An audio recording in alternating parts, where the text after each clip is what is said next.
I'm Atlanta News First Alert Meteorologist JD Disharoon, and coming to you live this evening, and just an update on our forecast as we head throughout the next several days. Temperatures right now as we head into the evening are looking to be right around the mid 40s for a lot of folks in the suburbs. Here in the city, we're looking for about 49 degrees, and we're going to continue to see that as we head really into the next few hours. Clouds are already starting to build back in, and that's going to help to keep us a little bit on the warmer side as we head into the evening hours.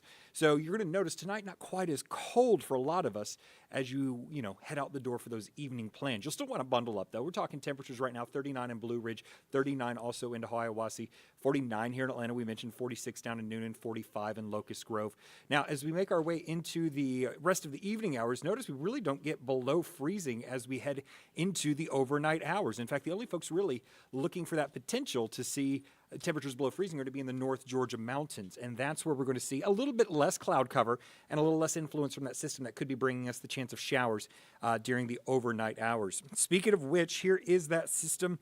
It's still well to the southeast. We have a low pressure right off the Gulf Coast, and that's going to really keep that moisture well down towards Florida, Alabama, Mississippi in their coastal areas. But you notice there is a little bit of moisture going back into northern Mississippi, so we're going to keep an eye on that part of it and see where it goes heading into the overnight hours. The other thing it's going to have to kind of contend with is we do have some drier air over the area.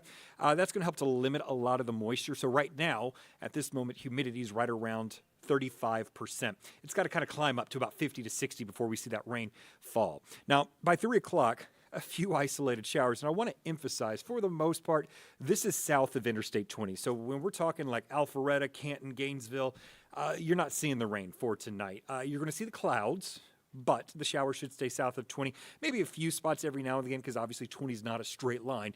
Could sneak north of that, like in the city of Atlanta. But otherwise, by 7 o'clock, most of this is starting to head on out. Maybe a few isolated showers still near Eatonton, down towards Milledgeville, Macon, and Forsyth. But really, 9, 10 o'clock, we're seeing the sun really start to move back in. So this is really kind of an overnight thing. You may notice it as you're drinking that cup of coffee, trying to make your way out the door for work, but otherwise, beautiful sunshine. In fact, so much sunshine that by the 5 p.m. time frame, the evening commute, those heading out to Douglas County on 20 or maybe down to Coweta County on 85 southwest of 10, you're going to be hitting those breaks for the sunshine delays that you typically deal with when we get that bright sunny sky, because there really won't be any cloud cover whatsoever heading into the evening hours. Now, again, while all of this is going on, that moisture and that cloud cover helping to keep temperatures warmer than what we have been seeing. I mentioned the caveat, North Georgia Mountain's not seeing that as much, so they still have the potential to be below freezing. Rome flirting with that freezing mark.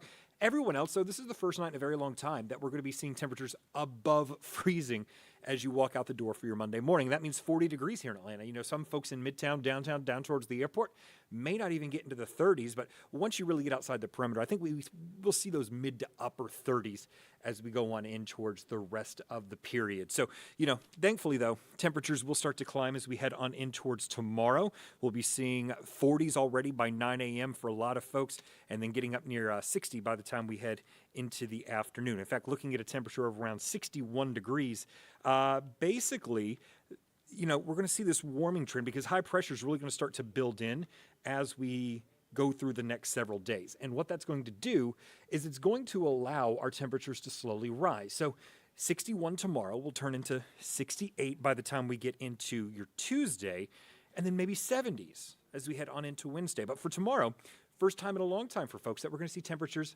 at or above average. Now, it's going to be pretty close. All in all, it is an average day. Average high this time of year is right around 60 degrees. So we're calling 61 in Atlanta and Canton, 62 in Griffin and Ellijay, 64 in Rome and Athens. You notice there's not a big discrepancy between the north and the south of our viewing area. Typically, obviously, the higher elevations would be a lot cooler than, say, a place like LaGrange or Thomaston. That's not the case as we head into tomorrow afternoon, because we do have a more uniform air mass that's going to be sliding into the picture. Now, going in towards Tuesday, we're going to be looking at upper 60s to lower 70s across the region. So, 73 in Athens, 72 in LaGrange, even 71 up into Helen. So it's going to be a very nice afternoon for your Tuesday. Basically, this high pressure is kind of building in behind this rain system we have rolling through, and it's going to help to keep us relatively calm, quiet, and collected. In fact, 72 on Wednesday turns into 66 on Thursday. Now, you might be thinking, oh, why are we going down a little bit? Well, unfortunately, we do have another possible system coming in. I say possible because the European model says, nah, there's not a lot of moisture with this. Just some cloud cover, it'll move out. The GFS is like, whoa, no, exact opposite. Lots of rain moving through still quickly, but you're definitely going to get something. So we're kind of having to figure out which model is going to be the right one. Right now, we're leaning towards the European, just because it has been the most consistent model. It's been the GFS is really the one that's just kind of leapt up and went, hey, whoa, today I'm deciding it's going to do this. Well, we'll bite onto that if it kind of holds a little bit of regularity. But for now, we're going to put our faith in the consistency that the two models have had over the past few days. Either way, strong system, not a strong system. They both have us cooling down a bit once it moves through. So that means Friday back down to 58, 67 though. So we bounce back up pretty good on Saturday, and then 63 on Sunday. So I know we're already skipping ahead to the next work week. Looking forward to next weekend. It's looking pretty good. Temperatures right around the mid to upper 60s. A whole lot of sunshine out there. Now you may see the 7-day forecast and think, hey, there's no freezes on here. We got 70s on here, upper 60s. I'm going to get some gardening done. I would actually recommend against that for now. Maybe start organizing the gardening tools to bring them out a little bit later. But just beyond our 7-day forecast is the first week of March. And right now, Climate Prediction Center is saying we're probably going to be much cooler than average. Now, does that mean we're going to have a freeze? Not necessarily, but it does look like there is the potential to get one more freeze or at least a frost in North Georgia before we can finally turn the corner into spring. Now, looking at the global models, the long-term ones, so I'm not talking like the Euro here or the GFS or the American or the European, looking at some of the longer-term models, a lot of them do have us, though, after this particular cold spell, starting to turn the corner and maybe going straight up into spring after that. So I think that, once we get in past that first week of March and that cool spell, I think then you can finally start to bring the gardening tools out for you. So that'll be some good news for you there. Meanwhile, though, back to the 7-day forecast because I want to bring it in because it does look so nice, as we go through the next few days. For those of you just joining us, we're looking at, lower 60s tomorrow after those early morning showers south of I-20, and then gorgeous sunny, 68 on Tuesday, 72 on Wednesday, possibly some rain Thursday afternoon. We're going to get a little more clarity on that as we get closer to it, and then cooling things off for Friday before getting to the 60s again for Saturday and Sunday. So overall, not a bad forecast as we look at the next 7 days. No first alert weather days on there whatsoever, so nothing really putting a huge, damper on your plans in terms of precipitation or temperature, so that's some good news there.